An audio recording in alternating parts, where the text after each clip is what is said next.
అందరం రెండు చేతుల పైకెత్తి దేవునికి స్తోత్రం చెబుదాం. హల్లెలూయా. మంచిది. కూడి వచ్చిన మీ అందరికీ కూడా యేసుక్రీస్తు పరిశుద్ధ నామమున అందరికీ వందనాలు. మరి కొద్ది నిమిషాలు మనము వాక్యాన్ని ధ్యానించుకుందాం. ఈరోజు వాక్య ధ్యానము కొరకు బైబిల్ గ్రంథంలో నుంచి ప్రకటన గ్రంథము 3వ అధ్యాయము 7-8 వాక్య భాగాలు చదువుకుందాం. ఫిలదెల్ఫియాలో ఉన్న సంఘపు దూతకు ఇలాగూ వ్రాయుము. దావీదు తాళపు చెవి కలిగి ఎవడును వేయలేకుండా తీయువాడును ఎవడును తీయలేకుండా వేయువాడునైనా సత్య స్వరూపియగు పరిశుద్ధుడు చెప్పు సంగతులు ఏమనగా, నీ క్రియలను నేను ఎరుగుదును. నీకున్న శక్తి కొంచెమై ఉండినను నీవు నా వాక్యమును గైకొని నా నామమును ఎరుగనలేదు. ఇదిగో తలుపు నీ ఎదుట తీసి ఉంచి ఉన్నాను. దానిని ఎవడును వేయనేరడు. చాలు. ప్రేమ కలిగిన తండ్రి, పరిశుద్ధుడైన దేవా, నీ పరిశుద్ధ నామానికి కృతజ్ఞతా స్తోత్రములు చెల్లిస్తూ ఈ ఉదయకాలపు ఆరాధనలో నీ పాద సన్నిధిలో ఉండటానికి మీరు చూపిన కృపకై మరొకసారి వందనాలు చెల్లిస్తున్నాం ప్రభువా. కూడి వచ్చిన ప్రతి ఒక్కరిని కూడా పేరు పేరు వచన దీవించండి, ఆశీర్వదించండి, నీ ఆత్మస్వాధీనంలో ఉంచుకోమని ప్రార్థిస్తున్నాం. ఈ చదవబడిన వాక్య భాగమును ధ్యానిస్తూ ఉండగా నన్ను కూడా నీకు ఆత్మచేత అభిషేకించండి. మా అందరితో ప్రభువా మాకు కావలసిన మాటలు మాకు అనుగ్రహించి మమ్మల్ని బలపరచమని యేసుక్రీస్తు పరిశుద్ధ నామమున ప్రార్థించి స్తుతించి అడిగి వేడుకొనుచున్నాము తండ్రి, ఆమెన్. ప్రియమైన దేవుని బిడ్డలారా, దేవుడు ఒక వ్యక్తి జీవితంలో తలుపులు తీసినప్పుడు, అంటే ఒక వ్యక్తిని ఆశీర్వదించాలి అని కోరుకున్నప్పుడు, ఆ తలుపులు ఒకవేళ ఎవరైనా మూయాలని ఆలోచన చేసినప్పటికీ కూడా, ఎవరు ప్రయత్నించినప్పటికీ కూడా అది ఎవరికీ సాధ్యము కాదు. అంటే దేవుడు తలుపు తీస్తే గనక దానిని ఎవడు వేయలేడు, తలుపు మూస్తే గనక దానిని ఎవడునో తీయనేరడు. ఆమెన్. హల్లెలూయా. నా ప్రియమైన దేవుని పిల్లలారా,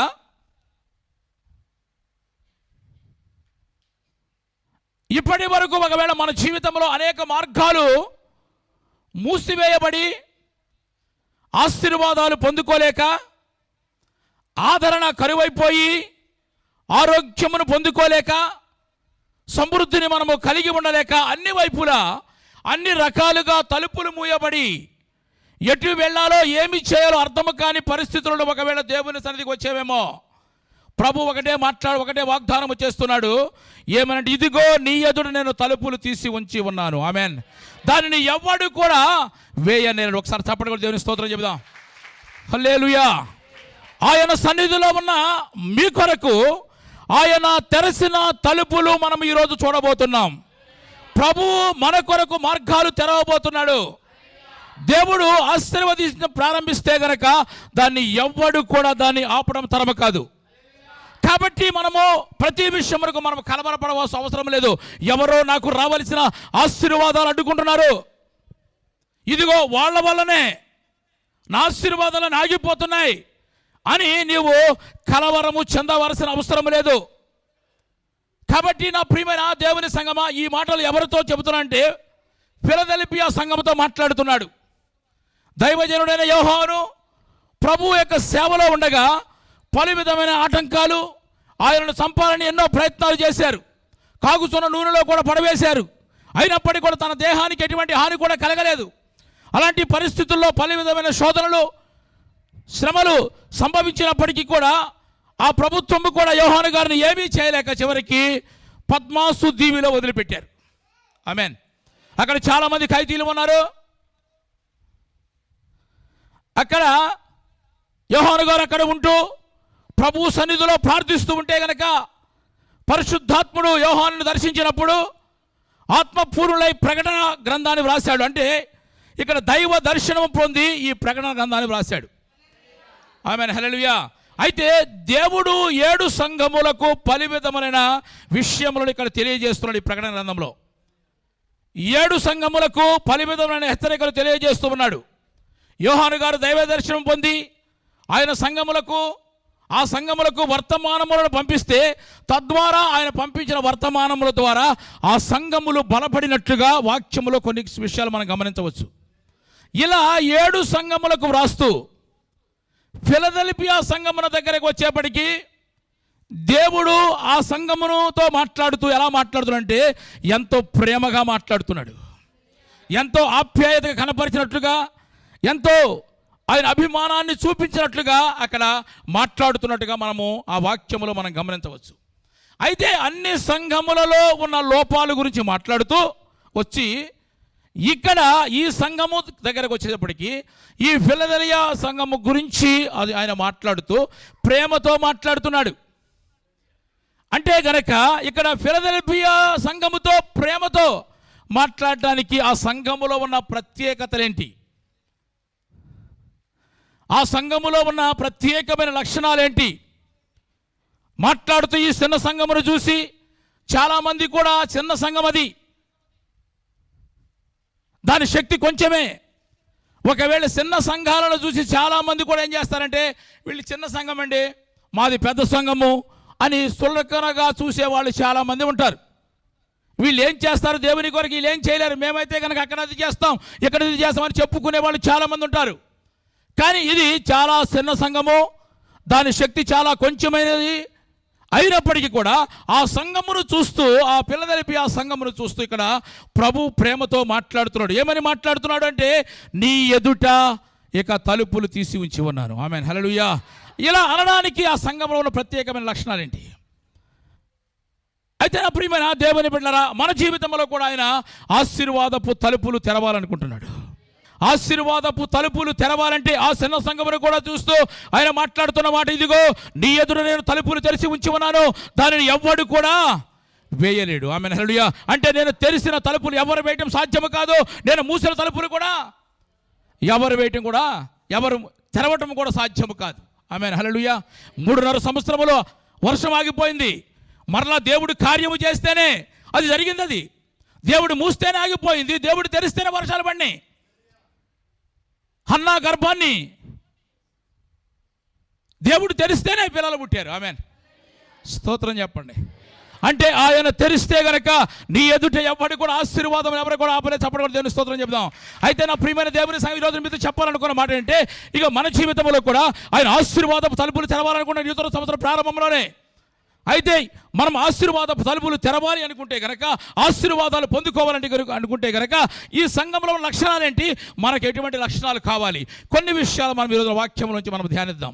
చదవండి మొట్టమొదటిగా అదే వాక్యంలోనికి వెళ్దాం. మరలా ప్రకటన గ్రంథము 3వ అధ్యాయము 8వ వాక్య భాగాన్ని చదువుదాం.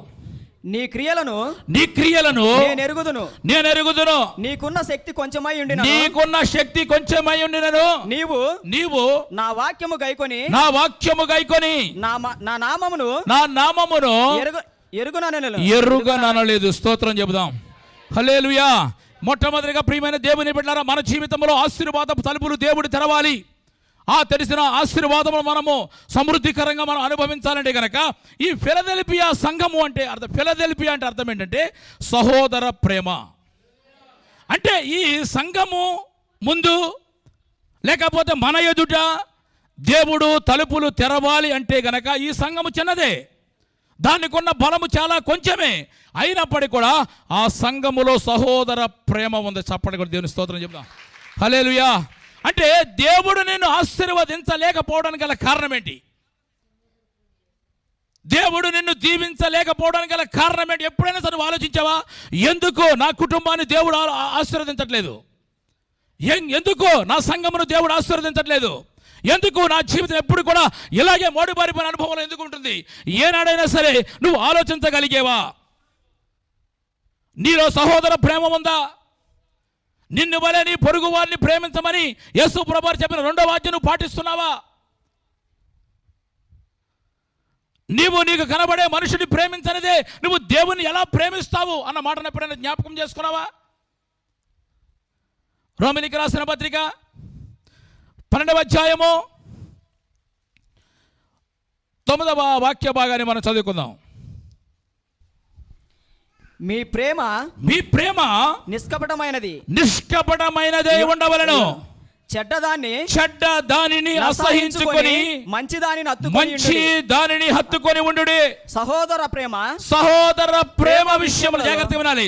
సహోదర ప్రేమ విషయములు ఒకని యందు ఒకడు అనురాగము కలవారై ఘనత విషయములో ఒకరిని ఒకడు గొప్పగా ఎంచుకోవాలి. ఆమేన్, హల్లెలూయా. నీకు సహోదరులు ఉన్నారనుకోండి, నువ్వేమనుకో నేనే గొప్ప అనుకోకుండా నువ్వేమో ఎలా ఉండాలి? నీ సహోదరుని నువ్వు అతను ఘనమైన వ్యక్తిగా నువ్వు ఎంచమని చెప్తున్నాడు. ఆమేన్, హల్లెలూయా. కాబట్టి మన జీవితంలో దేవుడు ఆశీర్వాదపు తలుపులు తెరవాలంటే, అవి మనం అనుభవించాలంటే కనుక ప్రియమైన దేవుని బిడ్డలారా, మనకు వచ్చే ఆశీర్వాదం ఎవరు కూడా ఆపలేడు. వాళ్ళు ఆపారు, వాళ్ళ వల్ల నేను నష్టపోయాను, వాళ్ళ వల్ల నేను దీవించబడలేకపోయానని అది చెప్పడం కంటే మన వాక్యము దగ్గరకు వస్తే కనుక ప్రియమైన దేవుని బిడ్డలారా, వాక్యం ఏమి తెలియజేస్తుందంటే కనుక సహోదర ప్రేమ మనము కలిగి ఉండాలి. ఆమేన్, హల్లెలూయా. దేవుని వాక్యం సెలవిస్తుంది. అపోస్తలుడైన పౌలు గారు తిమోతికి రాస్తూ మొదటి పత్రిక 5వ అధ్యాయం 8వ వాక్యంలో చూస్తే కనుక ఎవడైనను స్వకీయులను విశేషముగా తన ఇంటి వారిని సంరక్షించకపోయిన ఎడల వాడు విశ్వాస త్యాగము చేసిన వాడే అవిశ్వాసి కంటే చెడ్డవాడుగా ఉంటాడంట. ఆమేన్, హల్లెలూయా. కాబట్టి మనం మొట్టమొదటిగా మన ఇంటి వారు మనందరికి సహోదరులే, పక్కన వాళ్ళు సహోదరులే. అందరినీ కూడా ప్రియమైన దేవుని బిడ్డలారా మనము దేవునిలోనికి నడిపించమని ప్రభు కోరుకుంటున్నాడు. ఈ సహోదర ప్రేమ కలిగి ఉంటే కనుక అబ్రహామును దేవుడు పిలిచాడు. అబ్రహాముతో కూడా లోతు కూడా వెళ్ళాడా? పిలవకుండానే వెళ్ళాడు. అయినప్పటికీ కూడా దేవుడు అబ్రహామును ఆశీర్వదించాడు. అబ్రహాముతో కూడా లోతును కూడా ఆశీర్వదించి వచ్చేసాడు. హల్లెలూయా. ఎంతగా ఆశీర్వదించాడు చదవండి. ఆదికాండము 13వ అధ్యాయం 5వ వాక్య భాగాన్ని చదువుకుందాం. అబ్రహాముతో కూడా వెళ్ళిన లోతుకును గొర్రెలను గొడ్లు గుడారములు ఉండేను. అంటే అబ్రహాముకున్నాయి, లోతుకు కూడా ఉన్నాయి. అబ్రహామును ఆశీర్వదించాడు, లోతును ఆశీర్వదించాడు. అయితే ఎంతగా ఆశీర్వదించాడంటే వారిద్దరూ కలిసి ఉండలేనంత ఆస్తిపాస్తులు దేవుడు వారికి ఇచ్చాడు. ఇలా ఉండటం వల్ల ఏం జరిగిందంటే వారి పని వారికి, వీరి పని వారికి గొడవలు వచ్చినాయి. అప్పుడు అబ్రహాం అంటున్న మాట చదువుకుందాం మనం. 8వ వాక్యంలోకి వెళ్దాం. ఆదికాండం 13:8. కాబట్టి అబ్రహాం అంటున్న మాట ఏంటంటే, అబ్రహాము మనము బంధువులము, చాలు మనము బంధువులము, ఆమేన్, మనము సహోదరులము కనుక నీకును నాకును ఈ పశువుల కాపరులకు నా పశువుల కాపరులకు కలహము ఉండకూడదు. కాబట్టి మనం ఎలా ఉండాలంటే మన ఇద్దరం ఒక నిర్ణయానికి వచ్చేద్దాం. ఇప్పుడు ఈరోజు మనిద్దరం బంధువులం కదా, మనిద్దరం సహోదరులం కదా. నీవు నేను కొట్టుకుంటే కనుక ఎలా ఉంటుంది చెప్పండి? చూసేవాళ్ళు ఏమనుకుంటారు? సమాజం ఎలా అనుకుంటుంది? మన గురించి ఎలా మాట్లాడుకుంటుంది? వీరు దేవుని బిడ్డలే కానీ వీరికి ఐక్యత లేదనుకుంటుంది కదా. కాబట్టి మనం ఎలా ఉంటే గనక దేవుని నామానికి అవమానం కలుగుతుంది. కాబట్టి మన ఇద్దరం కూడా ఒక నిర్ణయానికి వచ్చేద్దాం అని లోతుతో అబ్రహాం అంటున్న మాట మనం చదువుకుందాం. 13:9. ఈ దేశమంతయు నీ ఎదుట ఉన్నది కదా. ఇదిగో ఒక్కసారి నువ్వు చూసుకో, ఈ దేశమంతా కొన్ని ఎదుట ఉంది కదా. దయచేసి నన్ను విడిచి వేరుగా ఉండు. నీవు ఎడమ తట్టునకు వెళ్ళిన ఎడల నేను కుడి తట్టునకును నీవు కుడి తట్టునకు వెళ్ళిన ఎడల నేను ఎడమ తట్టునకు వెళ్ళుదునని లోతుతో చెప్పాడు. నువ్వు కుడికి వెళ్తే నేను ఎడమకెళ్తా, నేను ఒకవేళ నువ్వు ఎడమకెళ్తే నేను కుడికి వెళ్తా అని ఏం చేశాడు? సహోదరుడైన లోతుకు మొట్టమొదటి అవకాశం ఇచ్చాడు. ఒకవేళ నేను అటు వెళ్తారా నువ్వు ఇటు వెళ్ళి అన్నాను అనుకోండి, నేను ఇల్లు పంచుకుంటాను, నువ్వు ఇల్లు తీసుకున్నావు అనుకోండి, తర్వాత నువ్వేం చేస్తావు? అందరికి వెళ్ళి మా అన్న నన్ను మోసం చేశాడు, ప్రార్థనకు వస్తాడే కానీ మోసం చేశాడని అందరికి పేపర్లు ఎత్తావు. నువ్వు ఇదంతా ఎందుకు? అవకాశం మీద నువ్వు తీసుకో. ఎందుకన్నా మాట మాట్లాడుతుంటే అబ్రహాము సహోదర ప్రేమ కలిగిన వాడు. దేవునికి స్తోత్రం చెప్పు. అయితే ఆ సహోదర ప్రేమ కలిగిన మాట్లాడేపటికి వెంటనే లోతు ఏం చేశాడంటే యోర్దాను ప్రాంతం అంతటిని కూడా ఏర్పరచుకుని తూర్పుగా ప్రయాణం చేసి వెళ్ళిపోయాడు. ఆమేన్, హల్లెలూయా. అయితే ఇక్కడ మీరు ఒక విషయాన్ని గమనించాలి. అబ్రహాము దేవుని చేత పిలవబడినవాడు. దేవునికి స్తోత్రం. దేవుని చేత పిలవబడిన వాడికి ఎవ్వడు కూడా అన్యాయం చేయలేడు. ఒకవేళ చేయాలని ప్రయత్నం చేసినప్పుడు కూడా అది మీ వల్ల కాదు. ఎందుకంటే ఆయన ఎదుట ఆశీర్వాదపు తలుపులు పిలుపులు ప్రారంభంలోనే దేవుడు తెరిచేశాడు. చప్పటి కూడా దేవుని స్తోత్రం చెప్దాం. హల్లెలూయా. అబ్రహాము ద్వారా లోతుకు అన్నీ వచ్చాయి. కానీ అబ్రహాము ఎప్పుడు కూడా అహంకారము కానీ ఎటువంటి అసూయ కానీ సహోదరుని మీద ఎప్పుడు కూడా చూపలేదు. లోతును యథార్థంగా ప్రేమించాడు. అయితే అబ్రహాము సహోదర ప్రేమ కలిగి ఉన్నాడు కాబట్టి దేవుడు అబ్రహాము ముందు ఆశీర్వాదపు తలుపులు తెరవడం ప్రారంభించాడు. దేవునికి స్తోత్రం చెబుదాం. చెప్పాలి గట్టిగా. హల్లెలూయా.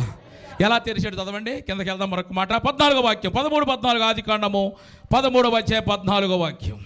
లోతు అబ్రహామును విడిచిపోయిన తర్వాత ఎప్పుడైతే లోతు అబ్రహామును విడిచిపెట్టి యొర్దాను ప్రాంతం అంతా కూడా ఎన్నుకుని వెళ్ళిపోయాడో యెహోవా ఇదిగో నీ కనులెత్తి ఇదిగో ఇప్పుడు ఎక్కడైతే నిలబడి ఉన్నావో అక్కడి నుంచి కళ్ళెత్తి చూడ ఒకసారి. నువ్వు నీ ఉన్న చోట నుంచి ఉత్తరపు తట్టు దక్షిణపు తట్టు తూర్పు తట్టు పడమర తట్టు చూడుము. ఆమేన్, హల్లెలూయా.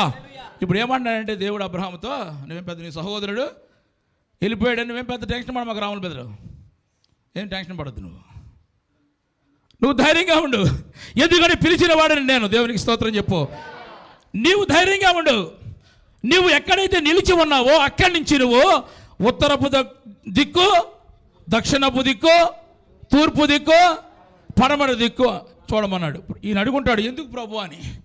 నువ్వు ఎంత నడుస్తావో అంత నీకు కొలిసిస్తా. చప్పటి కూడా దేవుని స్తోత్రం చెప్పు. హల్లెలూయా, హల్లెలూయా. నా ప్రియమైన దేవుని బిడ్డలారా, ఎందుకనగా నీవు చూస్తున్న ఈ దేశం అంతటిని నీకును నీ సంతానమునకు సదాకాలం ఇస్తానని చెప్తున్నాడు. ఆమేన్. సదాకాలము ఒక్కరోజుకో పోయేది కాదు. నీవు బ్రతికినంత వరకు నీ పిల్లలను కూడా అనుభవించేటట్లుగా నేను అటువంటి ఆశీర్వాద తలుపులను ఎదురు తెరవబోతున్నాను. ఆమేన్, హల్లెలూయా. కనుక నా ప్రియమైన దేవుని సంగమా, నా ప్రియమైన దేవుని బిడ్డ, సహోదర ప్రేమ కలిగి ఉండడం చాలా ప్రాముఖ్యమైనది. అందుకని యేసు ప్రభువారు 2 ఆజ్ఞల్లో చెప్తున్న మాట ఏంటి? 2వ ఆజ్ఞ ఏంటి?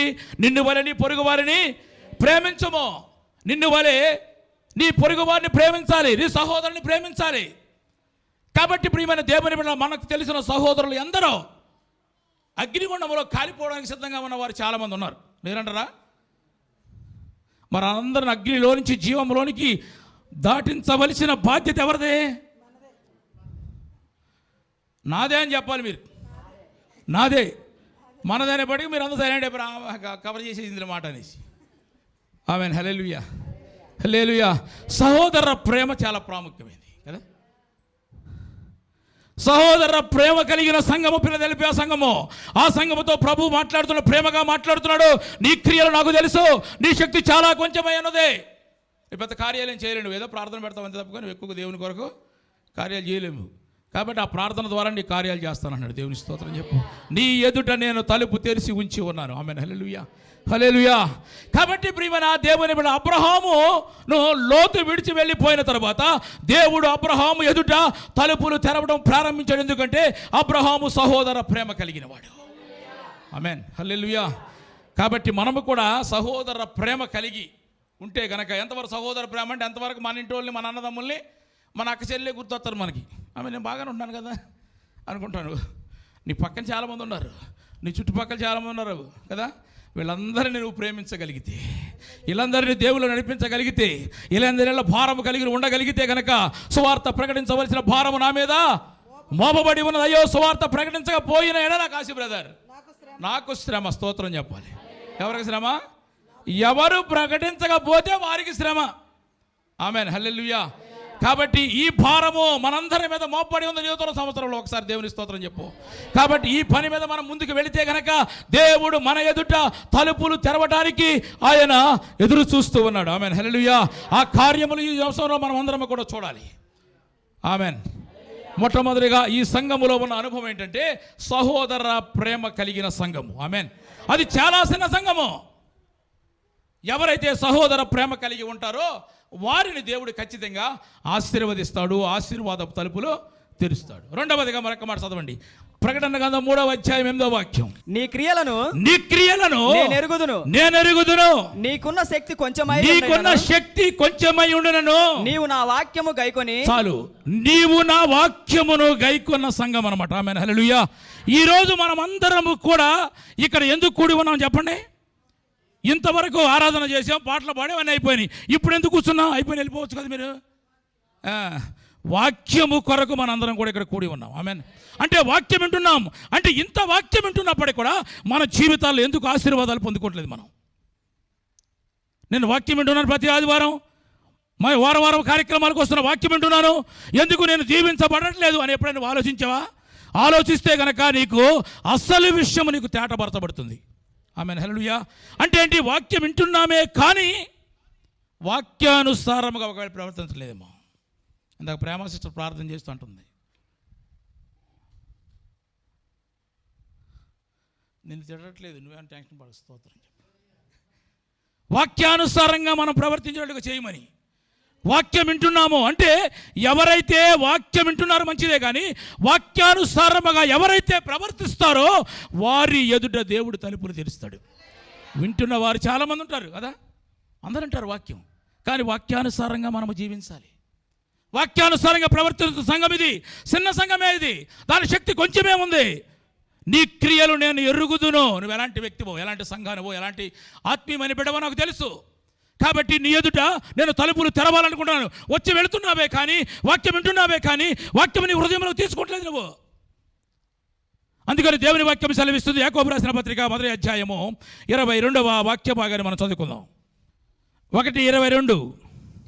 మీరు వినువారు మాత్రమై ఉండి, మీరు కేవలం వినువారు మాత్రమై ఉంటే గనక మిమ్మల్ని మీరు మోసపుచ్చుకున్నట్లే.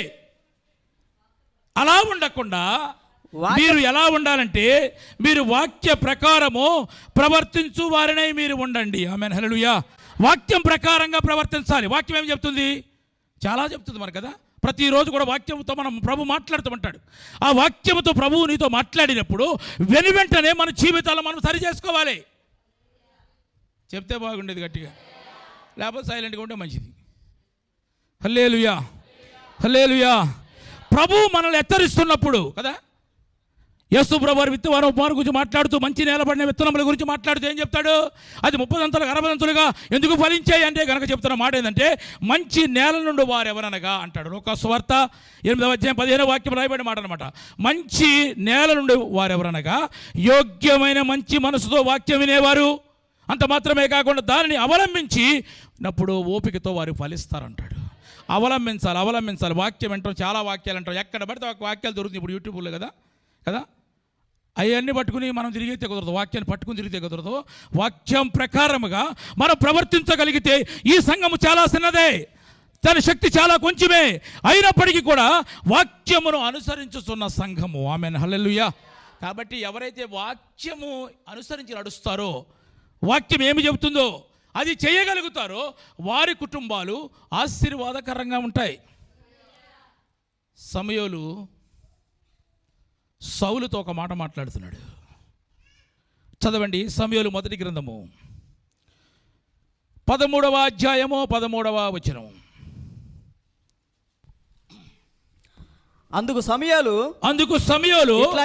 ఇట్లా చెప్తున్నాడు, నీ దేవుడైన యెహోవా నీకిచ్చిన ఆజ్ఞను గైకొనక నీవు అవివేకపు పని చేసితివి. నీ రాజ్యమును ఇశ్రాయేలీయుల మీద సదాకాలము స్థిరపరచుటకు యెహోవా తలంచి ఉండెను. ఇప్పుడు దేవుని యొక్క ఆలోచన ఏంటో తెలుసా? ఇప్పుడు సౌలు గురించి ఇశ్రాయేలు ప్రజల మీద రాజుగా చేసి తన రాజ్యమును ఎప్పటికీ స్థిరముగా ఉంచాలని దేవుడు కోరుకున్నాడు. అంటే ఇక్కడ ఎక్కడో తన తండ్రి గాడిదలు పోతే ఆ గాడిదలు వెతుకుతున్నాడు సౌలు. అలాంటి పరిస్థితుల్లో దేవుడు అతన్ని దర్శించి సమూయేలుతో చెప్పి సమూయేలు ద్వారా సౌలును రాజుగా అభిషేకించాడు. రాజుగా ఎందుకు అభిషేకించాడంటే కనుక ఇన్ని లక్షల మందిని పరిపాలించడానికి ఏ యోగ్యత లేకపోయినప్పటికీ కూడా నా మహాకృపను బట్టి నేను నిన్ను రాజుగా అభిషేకిస్తున్నాను కాబట్టి నువ్వు జాగ్రత్తగా వారిని పరిపాలన చేయాలి. నీ రాజ్యమును నేను స్థిరపరచాలని అక్కడ దేవుడు ఉద్దేశించి ఆశీర్వాద తలుపులు సౌలు ఎదురు తెరిచాడు. తెరిస్తే అతను ఏం చేశాడంటే ఆయన అవివేక పని చేశాడంట. అక్కడ మాట్లాడుతున్న మాట ఏంటంటే, ఇశ్రాయేలు ఇక్కడ నీకు ఇచ్చిన ఆజ్ఞలు గైకొనక నీవు అవివేక పని చేశావు. ఏదో పని చేశాడు, పనికి మళ్ళీ పని. జస్ట్ చెప్పినట్టు పాస్టర్ గారు చెప్పినప్పుడు వింటున్నాడు, దేవుడు మాట్లాడుతున్నప్పుడు స్పందిస్తున్నాడు, కానీ అతని మనసు మాత్రం సరిగా మారలేదు. కాబట్టి నీ రాజ్యమును ఇశ్రాయేలుల మీద సదాకాలము స్థిరపరచుటకు యెహోవా తలంచుకున్నాడు, కానీ నీ రాజ్యము ఇప్పుడు నిలవదు అని చెబుతూ మరొక మాట చెబుతున్నాడు. యెహోవా తన చిత్తానుసారుడైన మనస్సు గల ఒకరిని ఆల్రెడీ కనుక్కున్నా. నీకంటే నా ఆజ్ఞలు పాటించే వ్యక్తి ఉన్నాడు, నాకు ఇష్టానుసారమైన వ్యక్తి ఉన్నాడు, నా ఉద్దేశములు కనుక్కునే వ్యక్తి ఉన్నాడు, నా చిత్తాన్ని నెరవేర్చే వ్యక్తి ఉన్నాడు. కాబట్టి నేను ఇప్పుడు ఏం చేస్తానంటే, ఇప్పుడు నీవు ఆజ్ఞాపించిన దాన్ని నువ్వు గైకొనకపోయావు కాబట్టి నా చిత్తాన్ని నెరవేరుస్తున్న దావీదుకు నేను ఆ రాజ్యాన్ని అప్పగిస్తున్నానని చెప్తున్నాడు. అయితే ప్రియమైన దేవుని బిడ్డ, ఇక్కడ జాగ్రత్త కిందాం. ఎక్కడో తిరుగుతున్న వ్యక్తిని తీసుకుని వచ్చి దేవుని మహాకృపను బట్టి రాజుగా నియమించాడు. ఎక్కడో లోకంలో ఉన్న మనందరినీ కూడా ప్రభు రక్షించి ఆయన సంఘములో గట్టిగా చెబుదాం చేర్చాడు. కాబట్టి ఇప్పుడు మనం ఏం చేయాలి? ఇప్పుడు ఆయన ఏ మాట చెప్తే ఆ మాటకు మనము లోబడి విధేయత చూపించి మనం బ్రతకాలి. అప్పుడే దేవుడు ఆశీర్వదిస్తాడు మనల్ని. అయితే ఇప్పుడు రాజు అయిన తర్వాత, రాజుగా అభిషేకించిన తరువాత సమూయేలు సౌలుతో ఒక మాట చెప్పాడు, నీవు నాకంటే ముందుగా గిల్గాల్లోనికి వెళ్ళు, అక్కడికి వెళ్ళి నువ్వు 7 దినాలు అక్కడ ఉండు, నేను అక్కడికి వస్తా, వచ్చి దహన బలులు సమాధాన బలులు ఎలా అర్పించాలి, నువ్వు అసలు ఏం చేయాలి, పరిచర్య ఎలా చేయాలి, నువ్వు ఎలా రాజుగా నువ్వు ప్రజలు పరిపాలన చేయాలి, ఈ విషయాలన్నీ కూడా నేను చెప్తాను అని చెప్పాడు. ఎవరితో చెప్పాడు? సౌలుతో. ఎవరు చెప్పారు? సమూయేలు చెప్పాడు. చెప్పినట్లుగానే ఇక్కడ సమూయేలు చెప్పినట్లుగానే సౌలు గిల్గాల్లోనికి వెళ్ళాడు. 7 దినములు వెయిట్ చేశాడు. సమూయేలు గిల్గాల్లోకి రావడం కొంచెం ఆలస్యమైంది. ఆలస్యమయ్యేపటికి జనులందరూ కూడా చెదిరిపోతున్న సంగతి గ్రహించి వెంటనే సమాధాన బలులు దహన బలులు అర్పించేశాడు. అర్పించగానే సమూయేలు అక్కడికి వచ్చాడు. సమూయేలు వచ్చిన తర్వాత సమూయేలు సౌలుతో మాట్లాడిన మాట మనం చదువుకున్నాం అక్కడ. అంటే ఇక్కడ ఈ వాక్యాన్ని ఓవరాల్గా మనం పరిశీలన చేస్తే కనుక సౌలు దేవుడు ఆశీర్వదించాలనుకున్నాడు, కానీ ఇప్పుడు సౌలు ఎదుట తెరిచిన ఆశీర్వాదపు తలుపులు దేవుడు మూసేశాడు. ఎందుకని? దేవుని మాట విన్నాడే కానీ దేవుని మాట ప్రకారంగా చేయలేదు, విన్న ప్రకారంగా ప్రవర్తించలేదు, అవివేకంగా ప్రవర్తించాడు. అప్పుడు వెంటనే దేవుని మాట వినే వ్యక్తి ఒకడు ఉన్నాడు. ఎవరో? దేవుడు చెప్పకుండానే దేవుని మనసులో ఉద్దేశములు కనుగొన్న వ్యక్తి ఒకడు ఉన్నాడు. ఎవరో? దావీదు. అతడు నా ఉద్దేశములను నెరవేర్చేవాడని చెప్తున్నాడు. అంటే అతనిని వెంటనే రాజుగా చేయాలని దేవుడు నిర్ణయించుకున్నాడు. ఆమేన్, హల్లెలూయా. అసలు నువ్వు గనక వాక్యానుసారముగా నువ్వు జీవిస్తున్నావా లేదా ఎలా తెలుస్తుంది? వాక్యానుసారంగా ప్రవర్తిస్తున్నావా లేదా ఎలా తెలుస్తుంది? దేవుడు నీతో మాట్లాడుతున్నప్పుడు, దేవుడు నిన్ను గద్దిస్తున్నప్పుడు వెంటనే మన జీవితంలో మన లోపాలను మనం సరి చేసుకుని దేవుని ఎదుట దేవుని వాక్యం సెలవిస్తుంది, అతిక్రమములను దాచిపెట్టేవాడు వర్ధిల్లడు. వెంటనే వాటిని ఒప్పుకొని విడిచిపెట్టేవాడు మాత్రమే దేవుని కనికరాన్ని పొందుతాడు. ఆమేన్. ఒక రోజున ఏం జరిగిందంటే ప్రియమైన దేవుని బిడ్డరా, దావీదు దగ్గరికి నాతాను ప్రవక్తను పంపించాడు దేవుడు. పంపించగానే దావీదు దగ్గరికి వచ్చాడు నాతాను ప్రవక్త. వచ్చి మాట్లాడుతున్నాడు ఏమనంటే, ఇక్కడ ఒక పట్టణంలో 2 వ్యక్తులు ఉన్నారు. ఒకడు ఐశ్వర్యవంతుడు, ఒకడు దరిద్రుడు, పేదవాడు మళ్ళంటాడు. అయితే ఐశ్వర్యవంతుడికి విస్తారమైన గొర్రెలు ఉన్నాయి, గొడ్లు ఉన్నాయి. పేదవాడికి మాత్రం ఒక ఆడగొర్రె ఉంది. ఆడగొర్రెని చక్కగా మంచిగా పెంచుతున్నాడు, ప్రేమగా పెంచుతున్నాడు. అయితే ఏం జరిగిందంటే ఒక రోజున ఆ ఐశ్వర్యవంతుడికి ఒక చుట్టం వచ్చాడు, ఒక బంధువు వచ్చాడు, దారే పోతున్నాడు. ఒక మార్గస్తుడు ఒకడు వచ్చాడు. వచ్చినప్పుడు ఏం చేయాలి? ఇప్పుడు వాడి దగ్గర చాలా గొర్రెలు ఉన్నాయి, వాడి దగ్గర చాలా గొడ్డెలు ఉన్నాయి. వాటిలో దేనానికి పోతే బాగుండేది. ఏం చేశాడు? ఈ దరిద్రుడి దగ్గర ఒక ఆడగొర్రె ఉంది కదా, అక్కడికి వెళ్ళి దాన్ని తెచ్చి దాన్ని కోసి వాడికి పెట్టాడు. ఈ మాట చెప్పగానే దావీదు కోపం వచ్చేసింది. అప్పుడు దావీదు ఏమన్నాడంటే, యెహోవా జీవముతోడు నిశ్చయముగా ఈ కార్యము చేసిన వాడు మరణానికి పాత్రుడు అన్నాడు. అనగానే నాతాన్ అన్నాడు, ఆ వ్యక్తివి నీవే అన్నాడు. డైరెక్ట్గా చెప్పాడు, నీవే అనగానే ఒకవేళ అదే మాట ఒకవేళ మనలంటే ఏమంటా చెప్పు. ఆ రోజు నేను అసలు ఆంధ్రాలో ఉన్నానంట.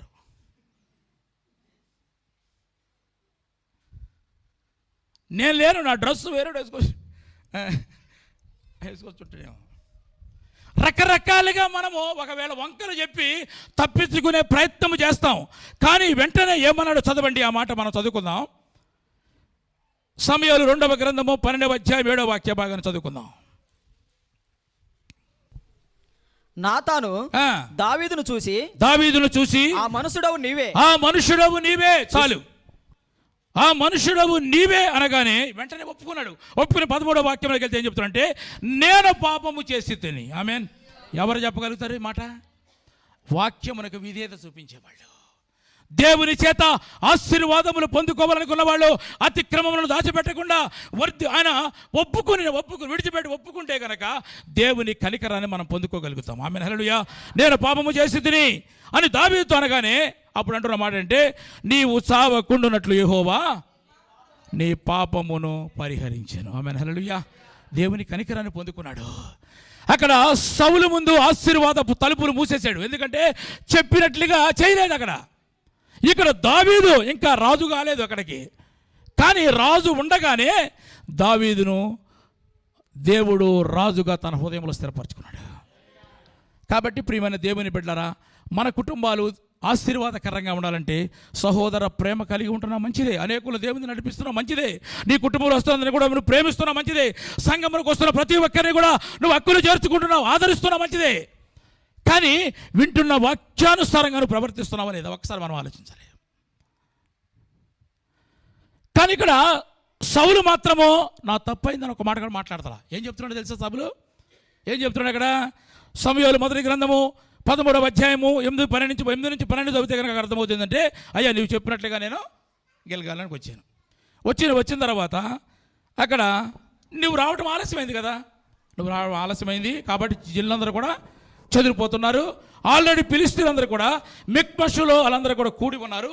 వారు ఒకవేళ గిల్గాల్లోనికి వచ్చి నా మీద దాడి చేస్తారేమోనని నేను దహన బలు సమాధాన బలు అర్పించానని చెప్పాడే. కానీ అంటే మొత్తం అంతా కూడా నువ్వెందుకు పండు తిన్నావంటే ఆదాము నా తప్పేమి లేదు, నాకు ఇచ్చేవు కదా తోడుగా, ఆ భార్య వల్ల తిన్నానని అట్లా తప్పించుకునే మాటలు చెప్పాడు. కానీ ఏమాత్రము కూడా నేను తప్పు చేశాను ప్రభువా, తొందరపడ్డాను ప్రభువా, యాజకులు చేయవలసిన పని నేను సాహసించి చేశాను ప్రభు అని ఒక్క మాట కూడా మాట్లాడలేదు.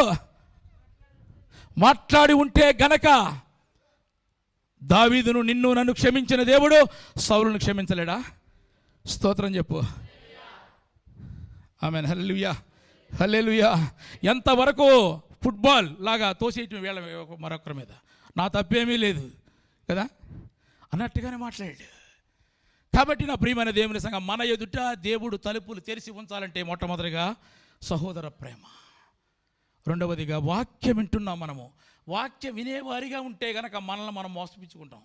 కానీ వాక్యానుసారముగా ప్రవర్తిస్తున్న సంఘము పిల్లదెలిపే సంఘము. ఆమేన్. హల్లెలూయా. మూడవదిగా ఒక్క మాట చదవండి, మరొక మాట. ప్రకటన గ్రంథము 3వ అధ్యాయము 8వ వాక్యం. నీ క్రియలను నేను ఎరుగుదును, నీకున్న శక్తి కొంచెమై ఉండినను నీవు నా వాక్యమును గైకొని నా నామమును ఎరుగనలేదు. దేవునికి స్తోత్రం చెప్పండి. ఇక్కడ ఏంటంటే, ఇక్కడ ఈ సంఘము ఎలాంటిదంటే కనుక, ఈ సంఘము ఎదుట దేవుడు తలుపులు తీసి ఉంచడం గల కారణం ఏం తెలుసా? ఎన్ని సమస్యలు వచ్చినప్పటికీ కూడా, ఎన్ని పోరాటములు వచ్చినప్పటికీ కూడా క్రీస్తులో నిలిచిన సంఘము ఇది. ఆమేన్. హల్లెలూయా. కొంతమంది కొన్ని చిన్న సమస్యలు వస్తేనే కనబడరు, అసలు యేసు ప్రభు ఎవరో నాకు తెలవదు అంటారు. ఇట్లా లేదు. నా నామమును ఎరుగననలేదు ఇదే ఈ సంఘము. ఈ సంఘములో ఉన్నవారు అలాంటి వారు. కాబట్టి ప్రియమైన దేవుని బిడ్డలారా, చాలామంది కూడా చూస్తే కనుక చిన్న చిన్న సమస్యలతో ఆగిపోయే వాళ్ళు ఉంటారు. చిన్న చిన్న సమస్యలతో యేసు ప్రభు పేరు కూడా ఎత్తకుండా ఉండే వాళ్ళు ఉంటారు కొంతమంది. కాబట్టి దేవుని యొక్క వాక్యము సెలవిస్తుంది అంటే, పేతురు రాసిన మొదటి పత్రిక 4వ అధ్యాయం 16వ వాక్యం, ఎవడైనను క్రైస్తవుడైనందుకు బాధ అనుభవించిన ఎడల అతడు సిగ్గుపడవలసిన అవసరం లేదు. ఆ పేరును బట్టి దేవుని మహిమ. ఎందుకు కంగారు పడుతున్నావు? దేవుని స్తోత్రం. ఆ పేరుని బట్టి కంగారు వద్దు నీకు.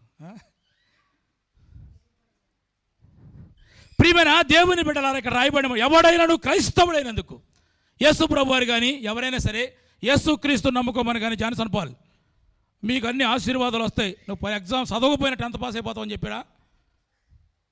ఏం చెప్తాడు ఆయన? లోకములో మీకు శ్రమ కలుగుతుంది, అయినా మీరు ధైర్యంగా ఉండి. ఎందుకో తెలుసా? లోకమును జయించిన నేను మీకు తోడుగా ఉంటానంటాడు. కాబట్టి క్రైస్తవుడు అవగానే ఆశీర్వాదాలు రావు, శ్రమలు వస్తాయి, బాధలు వస్తాయి, ఇబ్బందులు వస్తాయి. ఇవన్నీ వచ్చినప్పుడు నువ్వేం చేయాలి? ఇప్పుడు ఆ పేరును బట్టే నువ్వు ధైర్యము తెచ్చుకుని దేవుని మహిమపరచాలి. ఆమేన్, హల్లెలూయా. కాబట్టి నువ్వు కొన్ని సమస్యలు వస్తే, కొన్ని బాధలు వస్తే, అసలు యేసు ప్రభు నాకు తెలియదు, అసలు పాస్టర్ గారు నాకు తెలియదు అని చెప్పేవాళ్ళు చాలామంది ఉంటారు కదా. అందుకని యేసు ప్రభు వారు చెప్తున్నాం, ఒక మత్తయి సువార్త ఒక మాట ఏముందంటే, 10వ అధ్యాయం 32వ వాక్యం ఏముందంటే, మనుషుల ఎదుట నన్ను ఒప్పుకొని వాడెవడో పరలోకమందున్న తండ్రి ఎదుట నేను వాడిని ఒప్పుకుంటా. ఇక ఈయన మా చర్చి మెంబర్, ఈయన నా బిడ్డే అని ఒప్పుకుంటాడు. తర్వాత రాయబడిన మాట అంటే, మనుషుల ఎదుట ఎవడు నన్ను ఎరుగుననునో వారిని పరలోకమందున నా తండ్రి ఎదుట నేను, అబ్బాయి నాకు కూడా తెలవదంటాడు. నువ్వు ఒప్పుకుంటే ఆయన ఒప్పుకుంటాడు, నువ్వు నాకు తెలవదంటే ఆయన కూడా తెలవదంటాడు. ఆయన చేత కదంటావా? నీ అంత తెలివి లేదా? ఉందా లేదా? చెప్పట్లేదు మీరు. ఉంది. మనం ఏమనుకుంటాం? మనమే తెలియగలం అనుకుంటాం. నువ్వు తెలుసు అంటే తెలుసు, తెలవదంటే తెలవదు. ఆమేన్, హల్లెలూయా. కాబట్టి ఈ సంఘము చిన్నదే, దాని శక్తి కొంచెమే, అయినప్పటికీ కూడా వాక్యానుసారముగా నడుచుకుంటున్న సంఘము. దేవునికి స్తోత్రం చెప్పు. అంటే ఇక్కడ ఈ దేవునిలో నిలిచిన సంఘం ఇదే. నా నామమును ఏ పరిస్థితుల్లో కూడా, ఎన్ని శ్రమలు ఇబ్బందులు వచ్చినప్పటికీ కూడా ఎరుగునని చెప్పలేదు. ఆమేన్, హల్లెలూయా. పేతురు గారు ఉన్నారు, ఇదే పేతురు గారు. ఆయన ఆ మాట ఎందుకు రాశాడు తెలుసా? అనుపూర్వకంగా రాసిన మాటలు అనమాట. ఆయన యేసు ప్రభువుని బాగా ప్రేమించాడు. ప్రేమించాడా? చెప్పండి. ఆ మాట కొంచెం చెప్తే నాకు కూడా మీరు అర్థమైందని అనుకుంటాం. ప్రేమించాడా? ఎంతగా ప్రేమించాడు? యేసు ప్రభు ఒకసారి అడుగుతాడు, ఏమని? అసలు నా గురించి ఏం మాట్లాడుకుంటారు మీరు, అందరూ ఏమనుకుంటారు అడుగుతాడు. అందరు రకరకాలుగా చెప్పారు. పేతురు గారు ఏమన్నాడు? అలా చెప్పలేదు, నువ్వు సజీవుడు అయినా దేవుని కుమారుడు అని చెప్పాడు. ఆమేన్, హల్లెలూయా. మరి అంతగా ప్రేమించాడు. నేను యాజకుల చేత, ప్రధానుల చేత, ఇంకా నేను 3వ దినం నేను ఇలా చనిపోతాను, లేస్తానని మాట్లాడినప్పుడు కూడా ఏమంటాడు? సరిపోతే పోయేవాళ్ళు అలా ఏమన్నాడు? అది నీకు దూరం అగును కాక అన్నాడు. అన్నాడా? ఇంతగా ప్రేమించిన వ్యక్తి చివరికి ఏమైంది? ఏమన్నాడు? అసలు యేసు ప్రభువు నాకు తెలియదు అంటాడు. అన్నాడు లేదా? యేసు ప్రభువు నాకు తెలియదు అంటున్నాడు. యేసు ఎవరో తెలియదు అంటే రహస్య క్రైస్తవులు చాలామంది ఈరోజు చాలామంది ఉన్నారు కదా. పరిస్థితులను బట్టి ఉన్నప్పటికీ కూడా రాను నువ్వు యేసు క్రీస్తుని అంగీకరించిన తర్వాత నువ్వు ఎలా రావాలి బయటికి? ధైర్యంగా ముందుకు రావాలి. ఆమేన్, హల్లెలూయా. యేసు నామాన్ని బహిరంగంగా మనం ఒప్పుకోవాలి. శ్రమలు వస్తే ఆగిపోతే కనుక మన ముందు ఆశీర్వాదాలు ఏమి, నువ్వు అంటే నీకు ఆశీర్వాదం కొరకే నువ్వు దేవుని నమ్ముకుని అటు ఆగిపోతారు. పరలోకం కొరకు దేవుని నమ్ముకున్న వాళ్ళందరూ కూడా నిలబడతారు. ఆమేన్, హల్లెలూయా. 18 సంవత్సరాల నుంచి వంగిపోయిన స్త్రీ ఉంది. ఆమెకి ఎన్ని కష్టాలు ఉన్నాయో చెప్పండి. 18 సంవత్సరాలండి, చివరి మాట. 18 సంవత్సరాల బట్టి వంగిపోయిన స్త్రీ. ఒకవేళ 18 సంవత్సరాల మట్టి, ఎందుకు 2 రోజుల మట్టి జ్వరం వస్తే మన చర్చికి ఆదివారం బాగానే ఉంటుంది, అప్పుడు కొంచెం బాగా ఓపిక అయినప్పుడు కూడా ఆ వంక చెప్తారన్నమాట. ఎందుకు జ్వరం వచ్చింది అంటారు. ఆ మాటలో తెచ్చిపోతే ఎందుకు ఫోన్ లేపంగానే చెప్పే మాట, అసలు జ్వరం వచ్చిందని ఆయనకి తెలవకపోయినా తెలిసేటట్లుగా హలో అంటారు. ఏంటి బ్రదర్ అట్ట మాట్లాడుతున్నావు అని అంటే అప్పుడు చెప్తారు. ఇక ఆ మాట అడిగించుకుంటానికి ఈ మాట చెప్తారు, చెప్తారు కదా. ఆ తెలివి మనకు బాగుంది. దేవునికి స్తోత్రం. గట్టిగా చెప్పండి హల్లెలూయా. మరి 18 సంవత్సరాలు అడిగి వంగిపోయిన స్త్రీ, ఆమె కంటిన్యూగా చర్చికి వస్తుంది. దేవునికి స్తోత్రం చెప్పు. ఆగిపోతానికి అవకాశం ఉంది కదా. ఎలా అవుతుంది మళ్ళీ? ఆ దెయ్యము పట్టి పీడించబడుతున్న స్త్రీ వంగిపోయిన స్థితిలో ఉన్నది. అలా రోజు వస్తుంది, ప్రతి ఆదివారం వస్తుంది. 52 వారాలు మానకుండా వచ్చేసింది. దేవుని స్తోత్రం చెప్పు. అయితే దేవుడు విడిచిపెడతాడా? ఒకరోజు చూశాడు. మొత్తానికి మొదటి తారీఖున తీసుకున్న తీర్మానంతోనే ఈ సంఘస్థులందరూ ముందుకు వెళ్తున్నారు అనుకున్నాడు. ఆమేన్, హల్లెలూయా. చూశాడు, చూసి ఏం చేశాడంటే పిలిచాడు. మన జనం వచ్చాను, మనం వస్తాం సార్, ఎందుకంటే నీ ఆశీర్వాదాలు కావాలి. పిలిచాడు. ఆ చదవన మాట మీకు అర్థమవుతుంది. లూకా సువార్త 13:10. విశ్రాంతి దినమున ఆయన ఒక సమాజ మందిరంలో బోధించుచున్నప్పుడు 18 ఏండ్ల నుండి బలహీనపరచు దయ్యము పట్టిన ఒక స్త్రీ అచ్చట ఉండెను. ఆమె నడుము వంగిపోయి ఎంత మాత్రమును చక్కగా నిలవబడలేకుండెను. యేసు ఆమెను చూశాడు. స్తోత్రం చెప్పు. ఆమెను చూసి రమ్మని పిలిచి, అమ్మా నీ బలహీనతల నుండి విడుదల పొంది ఉన్నామని చెప్పి ఆమె మీద చేతులు ఉంచగానే ఆమె చక్కగా నిలబడి ప్రతి ప్రార్థనకు వస్తుంది. దేవుని స్తోత్రం చెప్పు. అంతమంది ఆదివారం వచ్చేదేమో, ఇప్పుడు దేవుని మహిమపరచడానికి ప్రతి ప్రార్థనకు వస్తుందంట. ఆమేన్, హల్లెలూయా. కాబట్టి ప్రియమైన దేవుని బిడ్డ, కష్టాలు బాధలు రాగానే ఆగిపోయే బిడ్డలకు మనం ఉంటే కనుక దేవుని ఆశీర్వాదం పొందుకోలేము. మనం కష్టాలు వచ్చినప్పుడే నిలబడాలి. అలాంటి సంఘం ఇది, చిన్న సంఘం ఇది, ఫిలదెల్ఫియా సంఘము. వాక్యమును ఎరుగుననలేదు, ఇప్పుడు కూడా నీ ఎవరు నాకు తెలియదనలేదు. ఎన్ని శ్రమలు వచ్చినప్పటికీ కూడా నేను ఆరాధిస్తున్న దేవుడు, నా కొరకు ప్రాణం పెట్టిన దేవుడు, ఇదిగో నా కొరకు ఆయన సన్నిధానంలో సీయోనులో ఆయన సింహాసనం మీద కూర్చొని నా కొరకు ఎదురు చూస్తున్నాడు. నేను వెళ్ళాలి, నా దేవుడిని ఆరాధించాలి. ఆసక్తి కలిగి ప్రతి దినము కూడా, ప్రతి రోజు కూడా నువ్వు ఈ సంవత్సరాన్ని దేవుడు ఇచ్చినందుకు మనం జరుగుతున్న ప్రతి ప్రార్థనలో కూడా దేవుని దగ్గరికి రాగలిగితే కనుక ఆయన నీ ఎదుట తలుపులు తెరిచి ఉంచుతాడు. ఆమేన్, హల్లెలూయా. దానికి నువ్వు ఎవ్వడి మీద వంక పెట్టద్దు. వాడి వల్ల నేను నష్టపోయాను. హైదరాబాద్ వచ్చి అది ఈ సంవత్సరం కలిసి రాలేదు. ఎందుకు కలిసి రాదు? నీకు చర్చకొస్తే స్తోత్రం చెప్పు. హల్లెలూయా. కాబట్టి నా ప్రియమైన దేవుని బిడ్డలారా, మనం ఒకసారి ఆలోచించాం. ఎందుకంటే ప్రభు వాగ్దానం చేస్తున్నాడు. ఇంతవరకు నలువైపులా ఒకవేళ మార్గాలు మూయబడి ఈరోజు ఒకవేళ నువ్వు ఏం చేయాలని తోసని పరిస్థితిలో ఒకవేళ ఇక్కడికి వచ్చి ఉన్నావేమో, ప్రభు వాగ్దానం వచ్చేది ఒకటే ఒక మాట, నీ ఎదుట నేను తలుపులు తెరిచి ఉంచమన్నాను. ఆమేన్, హల్లెలూయా. దాన్ని ఎవ్వడు వేయలేడు. మన ఎదుట ఆశీర్వాదపు తలుపులు తెరవాలంటే మొట్టమొదటి ఏంటంటే సహోదర ప్రేమ. రెండవదిగా వాక్యం వినేవారిగా ఉండొద్దు. మనము వాక్యానుసారంగా చెప్పాలంటే చాలా విషయాలు ఉన్నాయి అక్కడ. వాక్యానుసారంగా ప్రవర్తించి చిన్న చిన్న విషయాలు ఉన్నాయి మనకి, అవన్నీ కూడా తప్పిపోతూ ఉంటాం మనం. అవన్నీ కూడా మనం ఒకసారి మనము పరిశీలన చేసుకుని వాక్యాన్ని మనం అనుసరిస్తూ మనము ఎటువంటి పరిస్థితులు ఉన్నప్పటికీ కూడా దేవునికి దూరము కాకుండా, దేవుని నామాన్ని ఎరుగనని మనము దేవునికి దూరము కాకుండా ఉండగలిగితే కనుక దేవుడు ఆశీర్వాదపు తలుపులు తెరుస్తాడు. అట్టి ఆశీర్వాదములతో ఈ సంవత్సరం అంతా కూడా ప్రభు మనందరినీ కూడా నడిపించునుగాక. తల్ల వంచండి, ప్రార్థన చేసుకుందాం.